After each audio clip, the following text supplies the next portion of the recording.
Та дэлхийн хамгийн нууцлаг гайхамшигтай түүхийг хадгалж үлдсэн Египт улсад нэг хормын төдийд очлоо гэж төсөөлөд үзээрэй. Нийл мөрний ирэг дээрх асар том пирамид 4000 жилийн өмнөх бичээс хүний оюун ухааны гайхуулсан инженерчлал. Энэ бол зөвхөн үлгэрийн мэд санагдах боловч бодит амьдрал дээр Египтийн нутагт орчсоор байна. Ингээд Египтийн гайхалтай 10 баримттай танилцъя. 1. Пирамидын нууц. Гиза дахь Хеопсын пирамид нь дэлхийн 7 гайхамшигын нэг бөгөөд 2.3 сая чулуун блок ашиглан баригдсан гэж тооцогддог.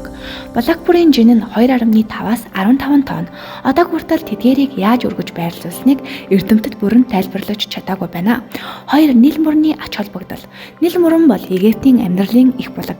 Египт бол нийл мөрний бэлэг гэж грек түүхч Геродот хэлсэн нь санамсаргүй биш.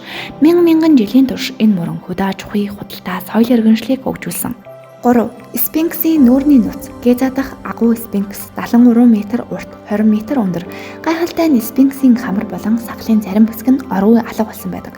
Зарим түүхчид Наполеоны цэргүүд буузнаас болсон хэмээн ярьдаг бол өөр хэсэг түүхчид байгалийн үзэгдэл гэж үздэг байна. 4. Хиероглиф бичиг. Египтийн хиероглиф бичиг нь 700 гаруй тэмдэгтэй бөгөөд зөвхөн бичиг үсэг биш, мөн урлагийн бүтээл гэж тооцогддог. Энэ бичгийг тайлахад Розетте чулуу асар том үүрэг гүйцэтгсэн. 1799 онд олдсон уг чулуунаас болж эрдэмтэд эртний Египтийн нууц бичгийг тайлсан байдаг. 5. Цэрусны бохирдлыг хэмжсэн анхны соёл иргэншил. Эртний Египтчууд усны чанарыг шалгах анхны орлогыг хийж байсан гэдгийг археологчид олж тогтоосон. Тэд нийл мөрнөө шууд усыг хэрэглэхээс өмнө шүүлтүр маягийн элес нүүрс ашиглан цэвэршүүлдэг байжээ. Энэ нь дэлхийн хамгийн эртний ус цэвэршүүлэх системийн нэг гэж тооцогддог. 6. Дэлхийн хамгийн эртний биеийн тамирын тэмцээнүүд.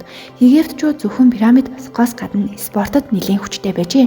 Манай эртний өмнөх 2000-ад онд Египтэд бүх жад шидэлт, гүйх зэрэг тэмцээн зохион байгуулдаг байсан тухай хааны зурагт хадгалагдсан үлдсэн байдаг. Энэ нь Олимпийн тоглолтоос ч өмнө эхэлсэн гэдэг нь үнэхээр гайхалтай.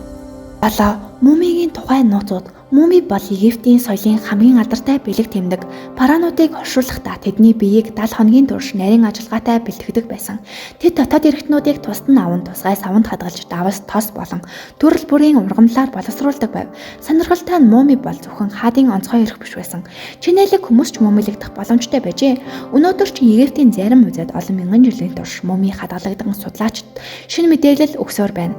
8. Хатан хаан Клеопатра. Клеопатра бол Египтийн хамгийн алдартай хатан хаан бөгөөд дэлхийн түүхэнд нөлөөлсөн эмэгтэй удирдагчдын нэг. Тэр зөвхөн гоо үсгэлэнгээрээ биш, олон хэлээр ярьдаг, ухаалаг дипломат байдлаараа алдартай. Тэр Ромын эзэн хаад Юли Цезар, Марк Антони нартай холбоотой байснараа дэлхийн түүхэнд гүн улмөр үлдээсэн. 9. Анхах ухааны суурь Египтээс эхэлэлтэй. Эртний Египтийн анхах ухаан маш өндөр түвшинд хөгжсөн байжээ. Хааны бичээс папирус сударт бичснээр тэд яс хугарал боох, шүдний өвчин эмчлэх, мэс ажилбар хийх хүртэл чадвартай байсан. Түнчлэн төрөлтийн үед ихэд туслах, шарах ариутгахын тулд зүгийн бол ашигладаг байв. Өнөөдрийн анхах ухааны зарим зарчим Египтээс үүдэлтэй гэж үздэг. 10. Дэлхийн хамгийн урт замын сүлжээний нэг.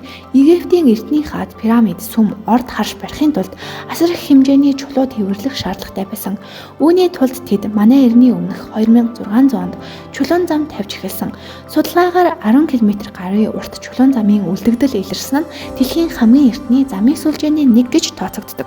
Египт бол зөвхөн пирамид биш, энэ бол хүн төрөлхтний анхны инженерчлэл, шинжлэх ухаан, урлаг соёлын үлгий.